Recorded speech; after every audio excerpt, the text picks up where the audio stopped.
sorry, hands up anyone who hasn't got an ice cream. Because it seems like there's been a pretty big queue out there, right? Never mind. I don't know how long they're going to keep going for, but I guess that's why there's been a bit of a delay for a few folks coming in.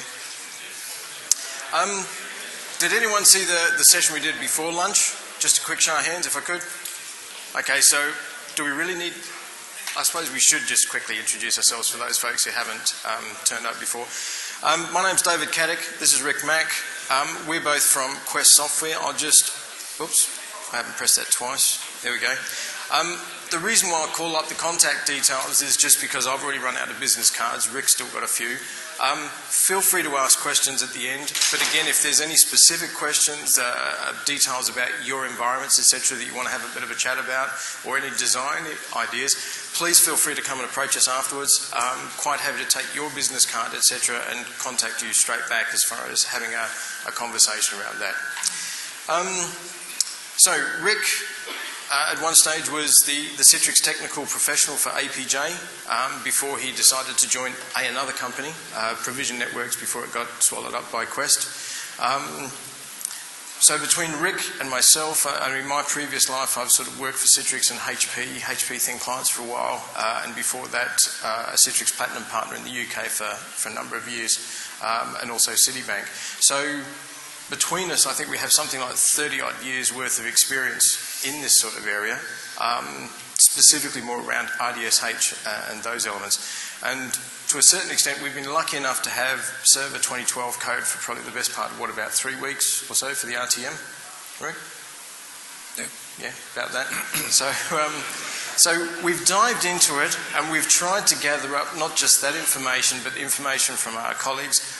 One of our colleagues, Rob Malachode, actually works on the Redmond campus over in Seattle. So between that, we've gathered as much information as we can. We've presented it here. Do be aware as we head into this, there may be bits missing. There may be bits that are not complete, and I'll take full responsibility for that. I'm the one who did the slide deck to start with. Rick did review it, okay, but I'm not blaming him. It's all mine, okay? So, but look, if there is anything missing or you do want to call out other questions, feel free to call them out, etc., and let's see how we go from there. So without further ado, let's head into it. Do be aware that Server 2012, they have changed a few things, as is wont to do, and I guess this is very much from a marketing sense as much as anything else. It's now being referred to, from a VDI perspective, VDI is now being referred to as pooled and personal, i.e. non-persistent and then persistent. Mind you, having said that, sometimes there's far too many P's there, and even I very quickly get it mistaken. There is also elements of user profile disk and user environment virtualization. We've had some interesting bits where we've already been doing user environment virtualization or elements of that with meta profiles in vWorkspace prior. So to a certain extent, I know that we would like to sort of call our hand up and say, I think Microsoft might just have copied us a little bit on that. Do you think, Rick? No, Microsoft never copy anyone. Oh, okay. Fair enough. Good call. All right. There is also some more options in storage. I don't think we really need to cover too much in storage. That's pretty much been covered by other sessions, etc. The one element that I have heard great reports about as far as storage virtualization, or storage I should say, in Server 2012 is the fact of SMB3.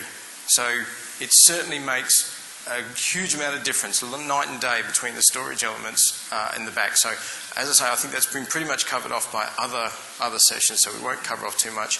And then we'll start diving into and focusing a lot more on remote effects and what its capabilities are. Did you want to have a couple of cents there, Rick? Or?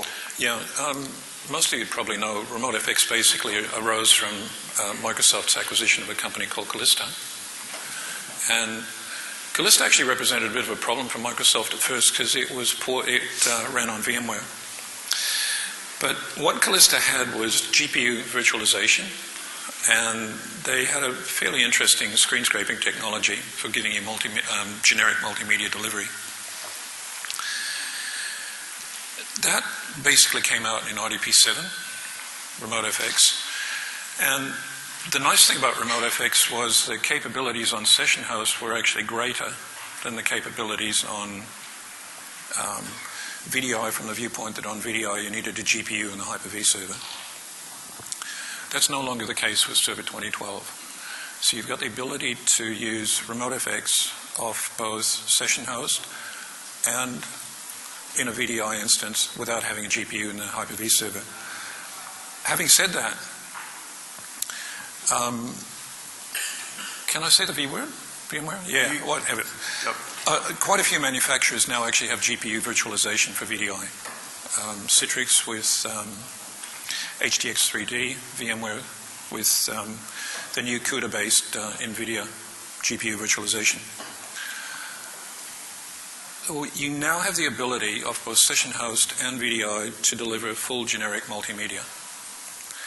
The other thing that's happened, actually I'm not talking to the slides at all, I better do this. Don't worry about it, just keep going. You got me onto, I know. Yeah. Microsoft have actually done a hell of a lot of work to make VDI more relevant to the Microsoft environment. One of the things that they have done is you still need a bit of scripting to do automated VDI, but it's a hell of a lot easier at this point in time. And they're starting to pull things together. So you've got an integrated console for roles and everything else for publishing apps and desktops. And I guess in a way, they're at one level, if you look at things simplistically, Microsoft is starting to make third-party add-ons like Citrix and our own product, vWorkspace, a lot less relevant. But there's a catch to that. I'll mention that later. I've got a covering slide at the end there to cover that off. Don't worry. Okay. Virtual machine management has improved out of sight. SCVMM itself. Anybody here used SCVMM 2008-02? Did you like it? I figured that, but there's only two hands going up. Sorry. Sorry to embarrass you guys. Don't worry. Microsoft do actually listen to their customers, and from a virtual machine management viewpoint, there are a hell of a lot of improvements. Specifically, now you've got a lot more options in terms of user settings management, user profile management. Previously, you had two.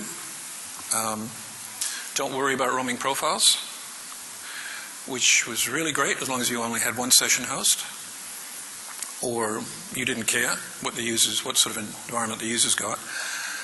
And now what you've got is a very effective way of bundling all the user profile elements into user profile disk. It's not a perfect solution yet, but in terms of the inherent relatively greater efficiencies of block mode I/O to a linked or mounted VHD for both session host and VDI, Microsoft's profile management has really improved out of sight. Where did this one come from? Hey, don't worry. Okay. Storage is a big one. SMB3 is actually a really big deal. It's improved storage performance overall to the extent where SMB3 has to be considered as a viable alternative to any of the other storage technologies that are being used.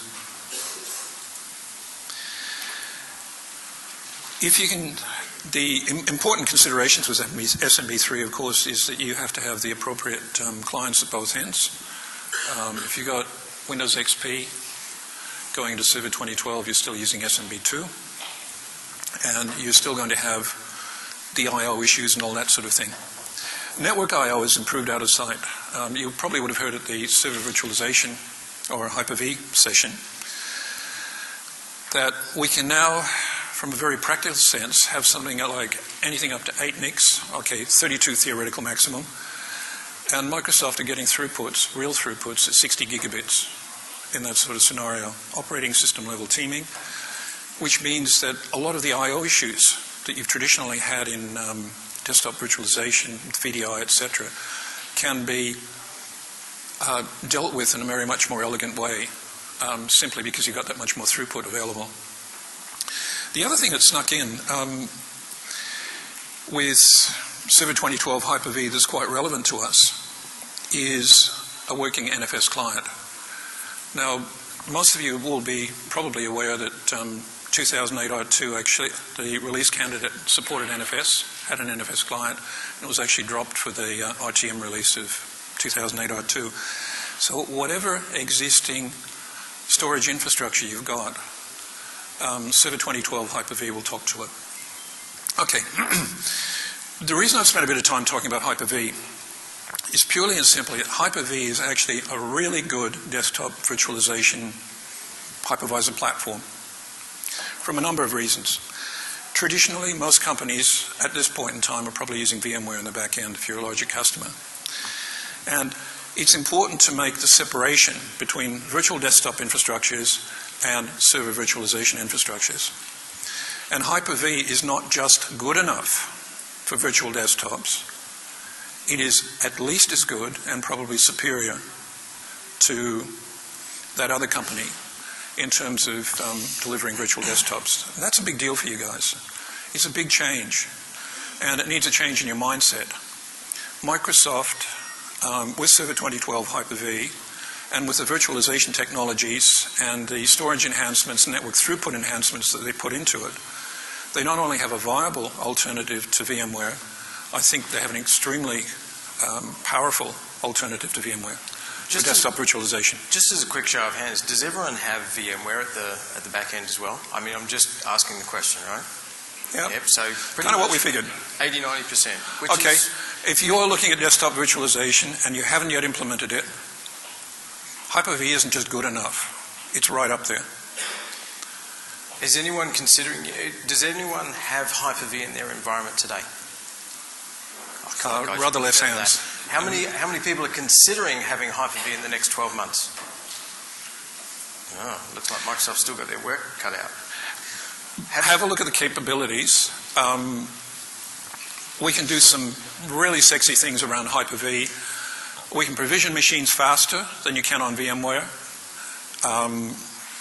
at lower storage overheads, at lower network I/O overheads and everything else. It is, if you're not considering Hyper-V, if you're considering desktop virtualization and you're not considering Hyper-V, you're cutting yourself a little bit short. And seeing as you're all being relatively interactive, and I appreciate that, I know lunch is usually a little bit, okay, dark room, let's go to sleep. Especially you lot up the back, okay, I'm sure. So just as a quick show of hands, okay, as far as Hyper-V, I guess I've lost my thread trying to throw a joke, right? Whoops. So Hyper-V is definitely the go, but one of the things that we touched on in the previous session is if you're going to do VDI or some form of desktop virtualization, and by that, let us just clarify, we don't care whether it's VDI or RDSH. As far as we're concerned, that's a method of getting the desktop to the user. If you're considering that, make absolutely certain, wherever possible, you get that into a different virtualization stack than the server virtualization. Okay? The reason why we say that and why we reiterate it a few times is your servers are, generally speaking, low CPU, not that intensive, and they sit there and they chug through things, right? They're a bit like a production line, and it just goes and goes and goes, and it doesn't really get up to much. From a desktop user perspective, it's bursty by nature. The people do things, then it has to carry up and catch up. Your IOPS are higher, your CPU's usually higher, your RAM needs to be dedicated, no overcommit. The rationale behind making sure that they're separate, if for some reason you do desktop virtualization and you end up in a situation where you have boot storms of some variety coming through there, can you think about how hard it's going to be if you've got no separation between all that and you can't clearly identify desktop virtualization IOPS as opposed to server loads? You've really got a bit of an issue there, especially if you've got someone breathing down your neck going, the finance department need to get the quality reports out now. You know, if that's not happening and you're under pressure and you can't separate it, you're really putting yourself in a bit of a bind there. Okay, we appreciate that when you have small environments, sometimes you only have one virtualization stack and you've only got a certain amount of time, effort, and energy around training, etc., and all of that. But please do be mindful. If you can keep a separation somehow with desktop and server loads, it'll pay off hugely in the end. I guess, can we go back to that? Oh, sorry. Previous slide? There you go. The important thing to stress here is Microsoft, with probably the exception of VDI licensing, which is a bit ugly, No. Microsoft make no functional distinction now between virtual desktops hosted on single-user operating system instances and multi-user operating system instances. So basically, the delivery mechanisms you've got for session host, you've also got for VDI. And that's actually a big deal. You've got the same protocol capabilities, and you've got the same management mechanism, the same delivery mechanism for both types of virtual desktops. Okay. So I guess just iterating again, as far as keeping server loads and desktop loads independent, the other nice thing comes together is if you can try and keep it to the pooled VM collection, the non-persistent, okay? This way there's a lot less overhead, a lot less administration overhead, keeps it very tidy. But at the same token, there is going to be instances developers are one. So developers don't want... Actually, sorry, are there any developers in the room before we get any further? Okay, nobody's going to put their hand up anyway. So let's not get on a high horse anyway. But I think everyone in the room, if you're into this desktop infrastructure, which I'd imagine you are, otherwise you wouldn't be here, the point is we have to go and integrate and get this shit working that developers leave us with. So at the end of the day, look, if you can do pooled VMs and keep it persistent, one of the other things to remember as well is whether you're doing VDI or RDSH, you already have, with RDSH you have access to AppV as well, okay? Now AppV, does anyone use AppV by the way? That's a fair degree. I mean, I'd sort of estimate it about 20% or a little bit higher. Well, let's challenge them. ThinApp? That's a good point. Anyone use ThinApp? No, we have a very Microsoft-centric audience. Well done. Look, it is getting... Just as a complete aside, why aren't you using AppV? Actually, that's a very good call. Anyone... If you're running session host... There we go. Yeah. Sorry, what was the answer? Oh, okay, there's two things about AppV you've got to remember. Three things actually. It can make your virtual desktop implementations a hell of a lot easier because it means your SOE, your base image, is a lot simpler. That's number one. Number two, if you're running session host and you're running session host 2008 or later, your RDS-Cal includes an AppV user license, AppV license. So it's not like if you're running session host, AppV isn't going to cost you any extra money unless you want to push it out to all your other desktops as well. The third thing that's really important is if you do go into application virtualization, make absolutely certain that you don't try to do that for all your applications. Because AppV is really, really good for a lot of applications and it's really, really bad for others. Isolating your applications automatically means you're isolating them from other applications. So the inter-process communication and stuff like that gets a lot more complicated. But if you're an accountancy firm and you're running 7 different versions of MyOb or stuff like that, AppV can absolutely save you bacon. If you're not using it, you should at least consider using it. But for God's sake, don't ever take an attitude, we're going to virtualize all our applications, because all that's happening then is you're swapping one set of problems for another set of problems that actually can be far more interesting. I've already done the slides, mate. Oh, okay. Well, if you guys read the slides while I'm talking, we can get through this really quickly. Okay. Personal VMs basically are persistent virtual machines. You've got to manage them the same way you manage your virtual servers. They've got to be available, so you've got to have high availability, you've got to have redundancy and everything else.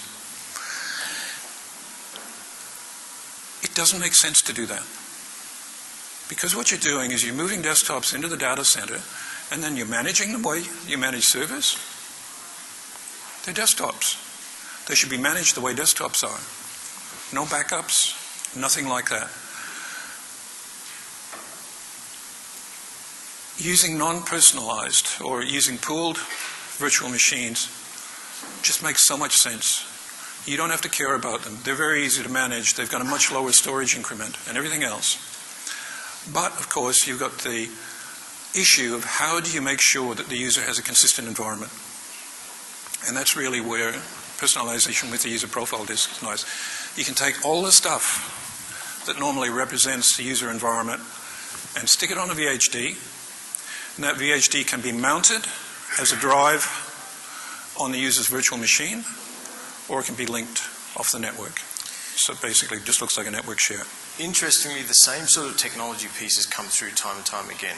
RDSH is really great for density, okay, and getting the most out of it, and yet it's not going to be for 100% of your organisation or 100% of a particular user group, okay? It's only going to get you so far.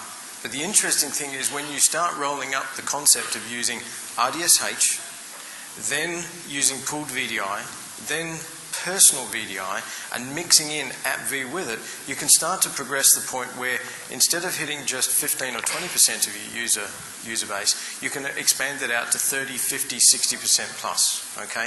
There are a number of areas there, but it does mean you have to progressively go through it.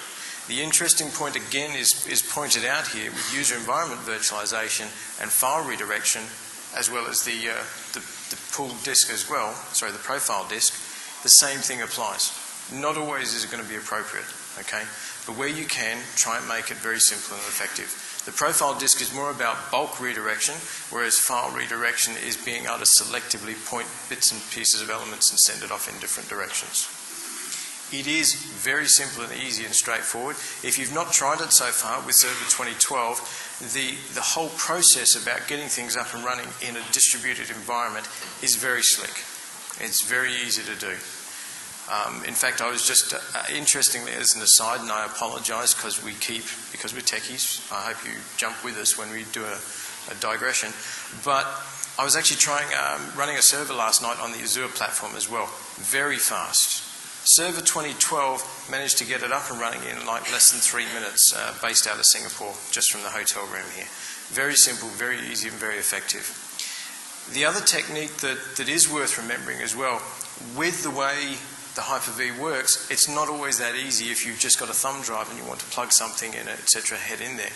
An interesting technique is just to go and create yourself, just like the user personal drive does, profile disk does, go and create yourself a VHD and put in it all your source code, all your tricks, all of the, Process Explorer and all of the sysinternals tools as well.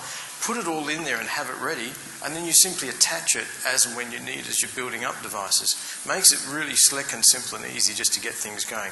If you have a server or a VDI that's not performing as well as it should, again, just pull this out in the storage, tap it into it, make it available, and then you've got your tool to be able to run. You've got your tools to run, but you've also got a great to put all your screenshots, etc., your logs, and then disconnect it and then go and check it out later.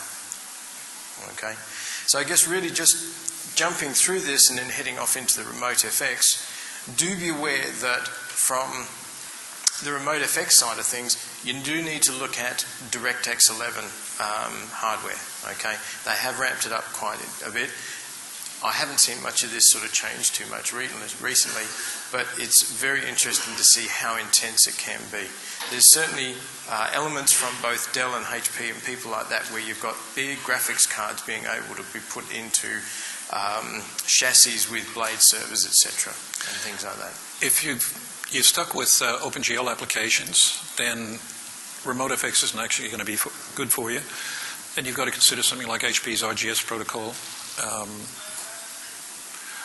Views 5.1's new NVIDIA GPU offloading, and stuff like Citrix 3D HTX 3D. But for DirectX applications, the efficiency of the GPU utilization is actually pretty darn good in remote FX. Now, I will call out as well, I don't know that I've actually been told off for it yet because I don't think anyone noticed the typo in here, but apparently now it's not called Metro UI.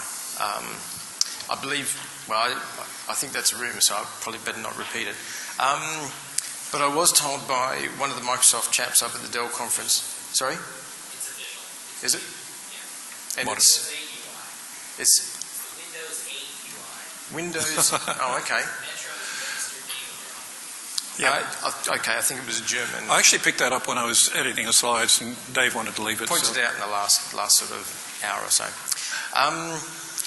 We were actually joking last week. We were saying, well, it is the UI that used to be so recently named Metro, if you like, so to use a bit of Monty Python.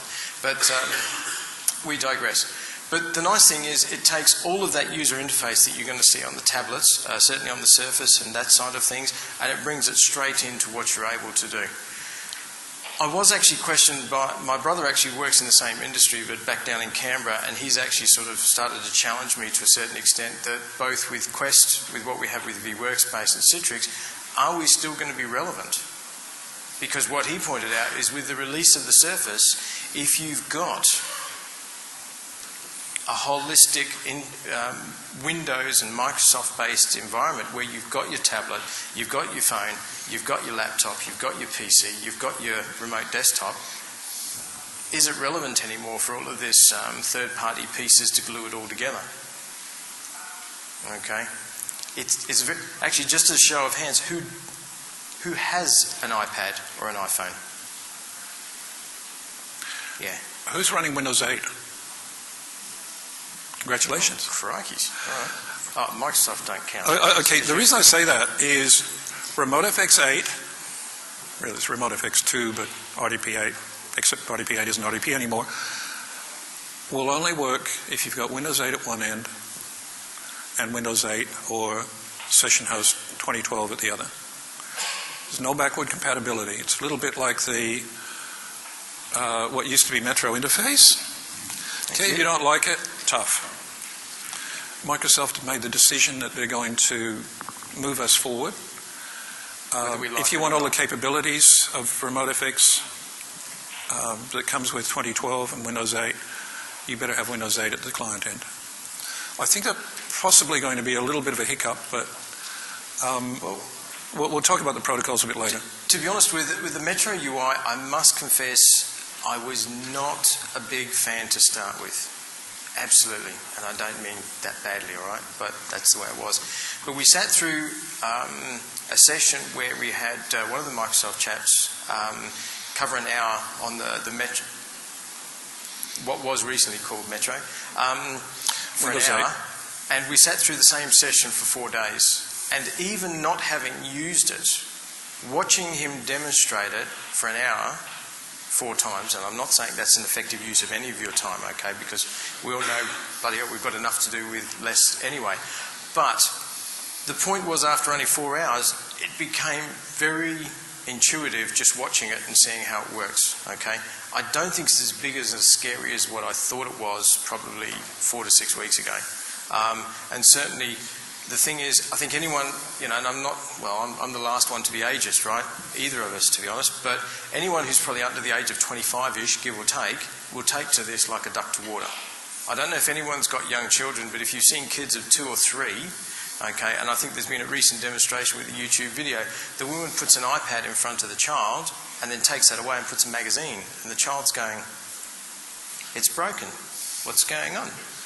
So, you know, and it's amazing. It's an amazing change, okay? So it is quite a transition, but suck it up.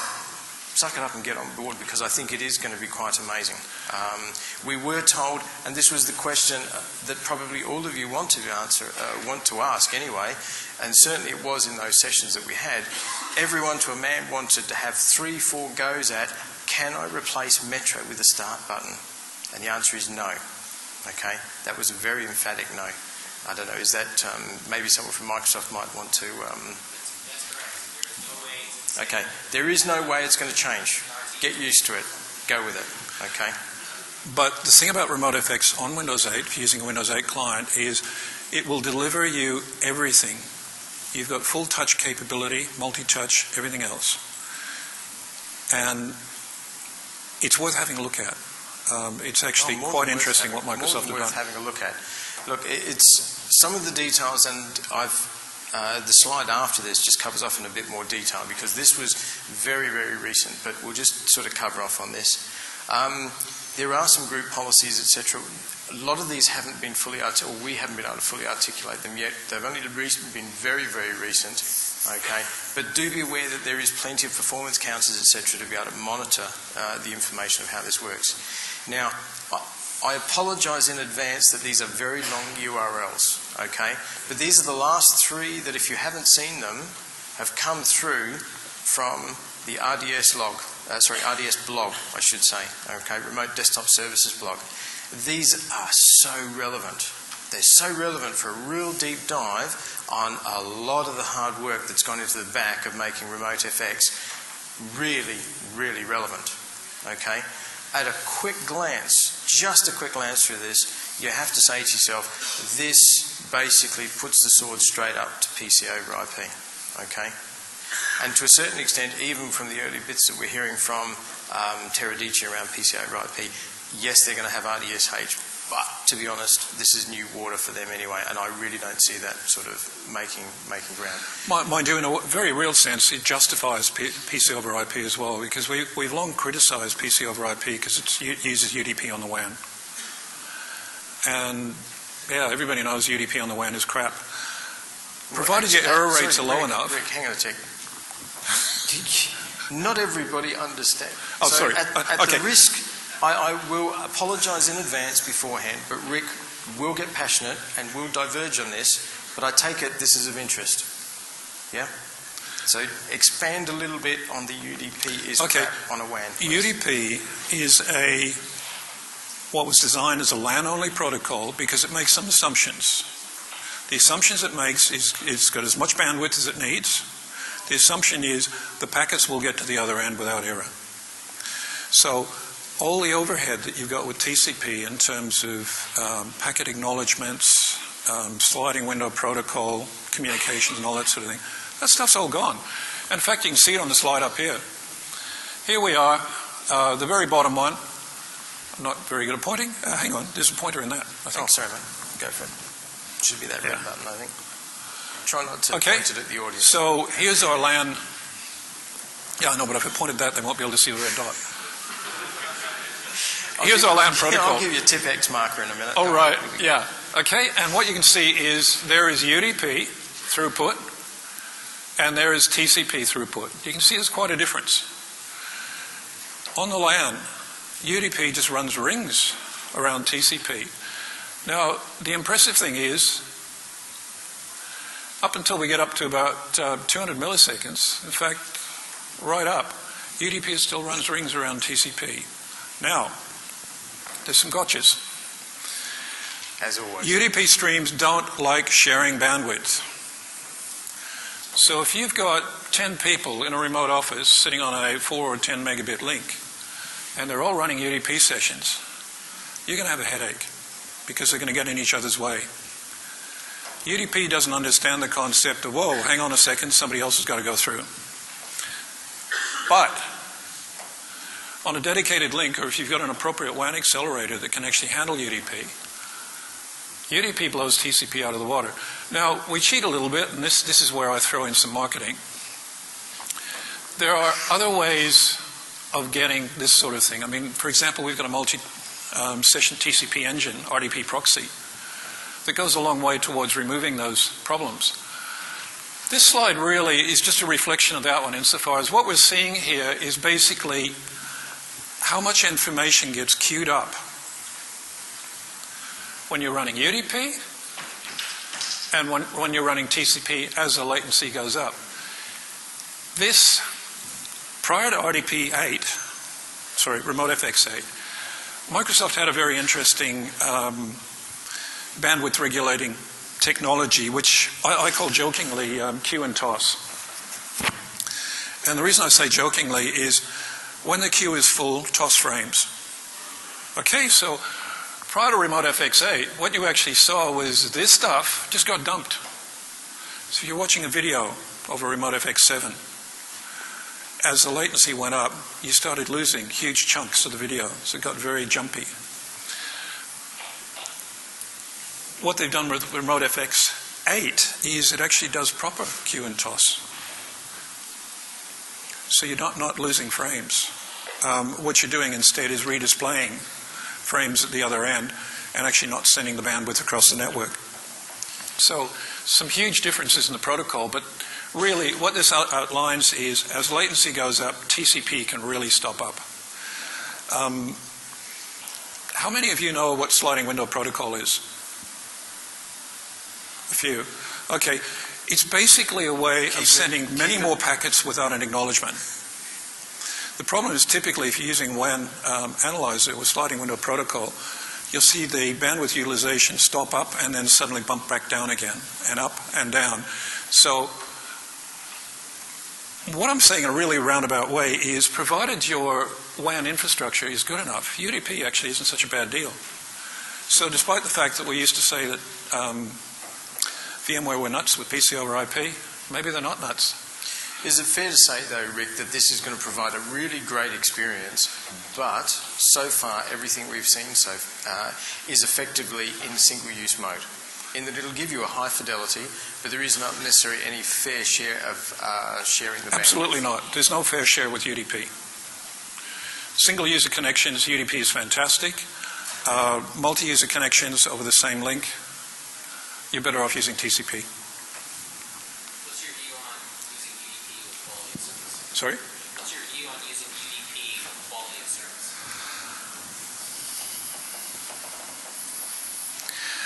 There's some interesting technology out there for handling UDP. There's a WAN accelerator from a company called Silver Peak, for example, where what they're doing is essentially giving you a network RAID, if you like, insofar as they can give you an error-free UDP connection. And they're essentially doing packet replication and stuff like that on a sideband.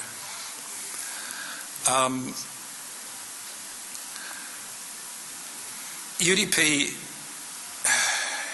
you can't have a traffic cop in the way, basically, with UDP, unless you're doing some smarts. So if you haven't got a technology like Silver Peak, on the LAN, this technology is brilliant. If you've only got 20, 30 milliseconds latency, it's brilliant. If you're looking at 200 to 300 milliseconds, you're better off with TCP. And that's really why Microsoft also give you the ability to arbitrarily select UDP or TCP for a given set of users with group policies. And it's worth noting that there is mechanisms in there, not just at login, and that's traditionally what has been the case. At login, there's either a manual check from the user that says, I'm on about this sort of protocol, or this sort of connection speed, therefore I'm going to get this sort of capability built into it. Now it's checking it on a regular basis as well. Okay, so it's definitely a vast improvement. We'd even like to think that certainly with not so much from ourselves, but certainly some of the rest of the Quest team, we'd like to think that we can help make this even better further down the track and add some value. But as it stands right now, I think the reality of what we've seen so far is remote FX is definitely right up there with PC over IP. And I think the suggestion there is, why would you bother going and trying another third party when you can just use the native tools and get it in there? The caveats will probably come back to the fact that you do need Windows 8 and RDSH 2012 or Win8 at the back end. Okay, so there is some detail here in the slide deck which we'll go through as far as how those numbers are calculated. I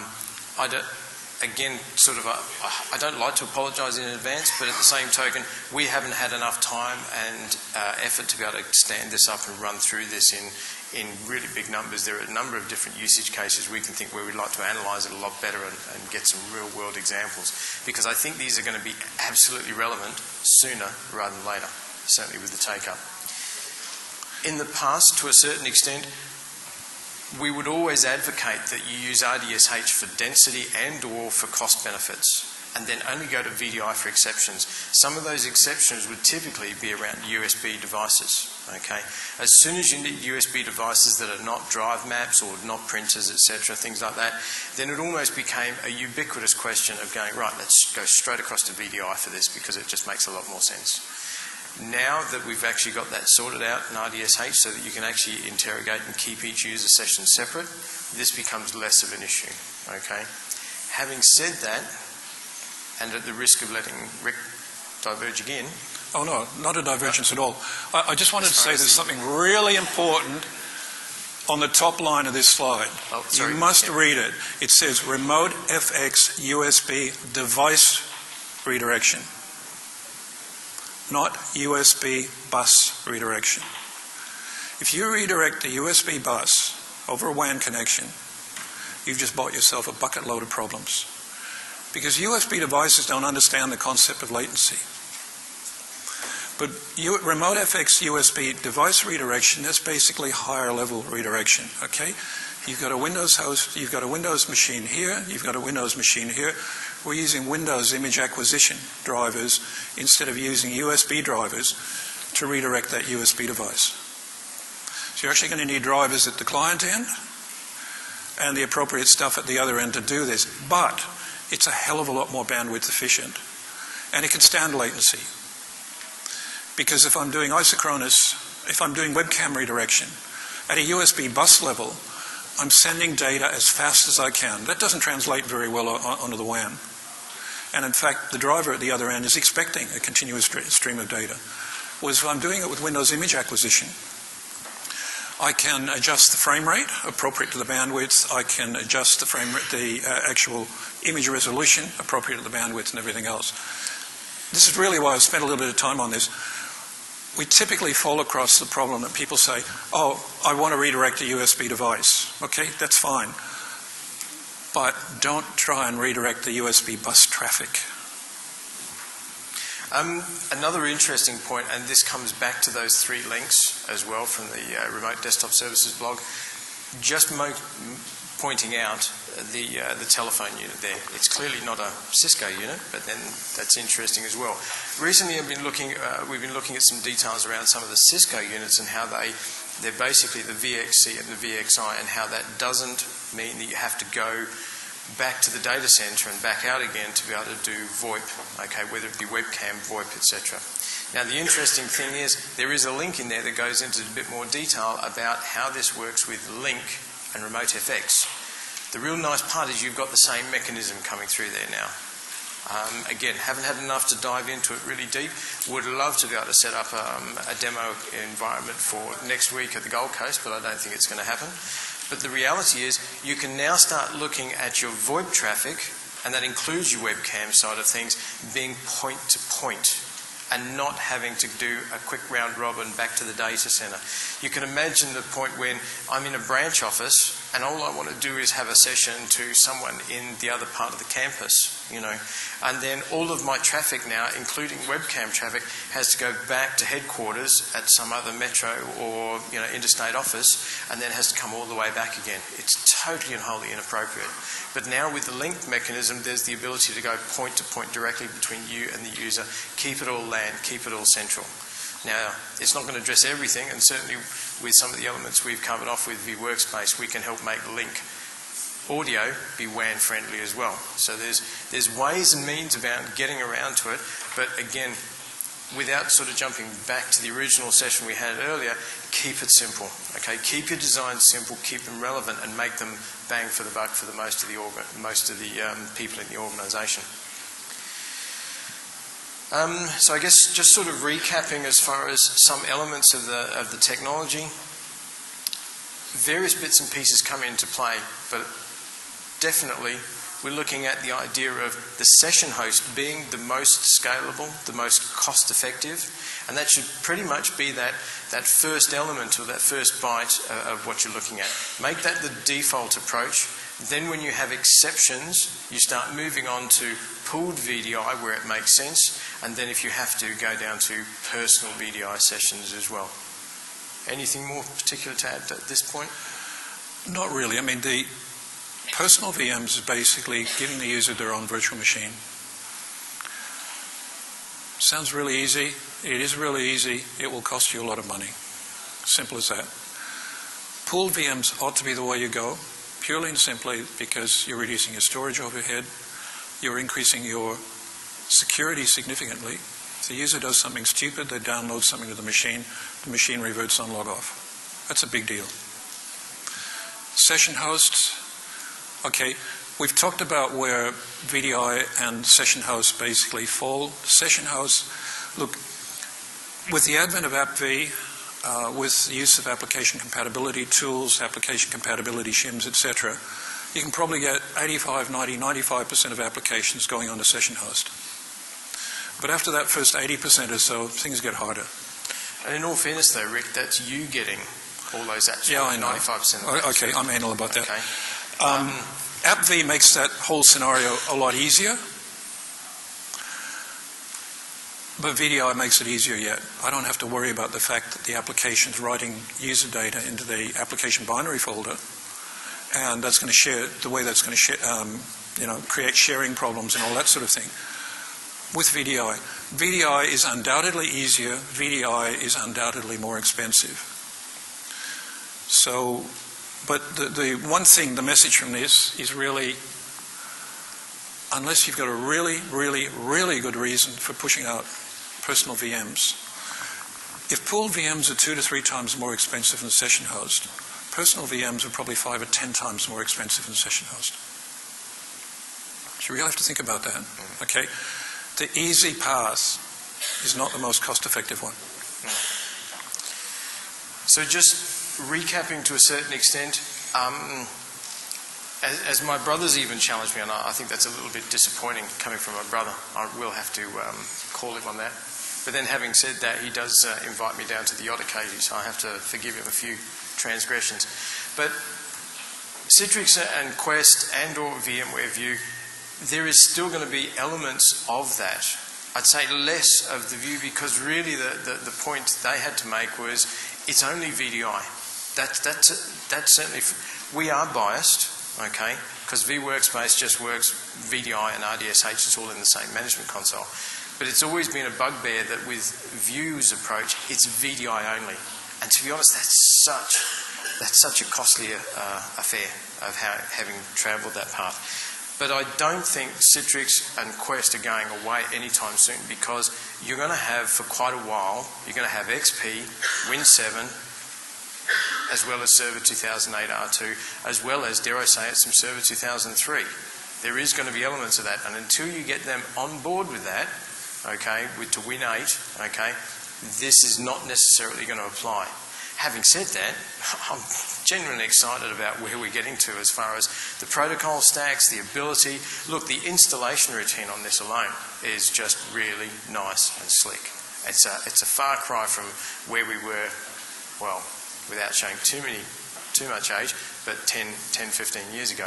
It is absolutely amazing. So if you need mixed support, etc., if you need some complex load balancing at those back ends, if you need, in fact, to be honest, I think it's almost fair to say that if you need universal print mechanisms, even in 2012 and Win 8, there's elements where there's going to be a piece to hand for there.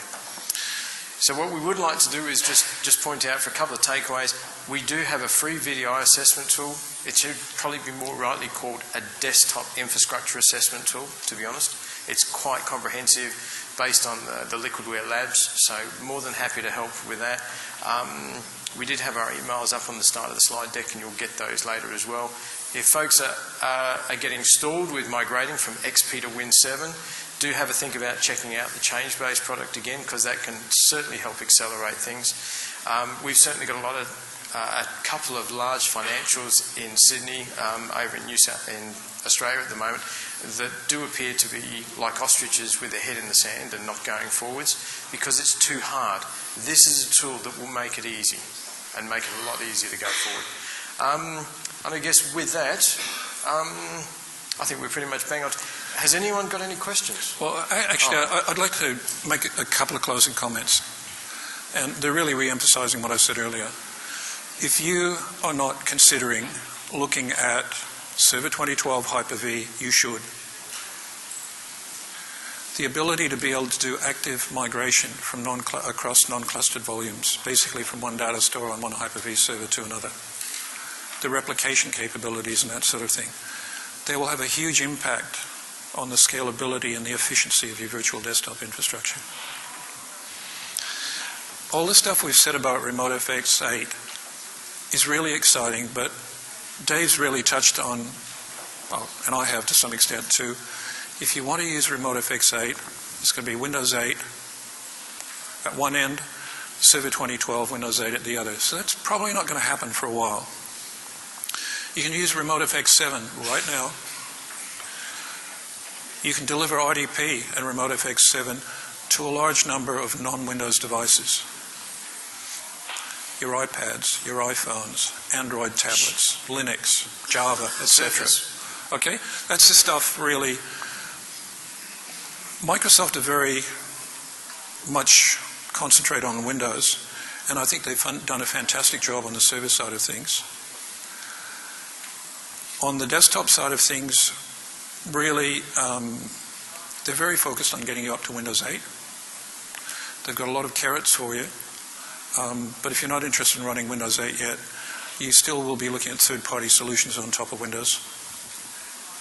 Okay. Thanks very much, folks. Anyone got any questions? Or do you just want to take questions off? We'll be around for another hour or so anyway. Happy to take any questions. Thank you very much for your attention, folks, and a big shout out to Microsoft for Server 2012. It's looking awesome. All right. Thank you very much.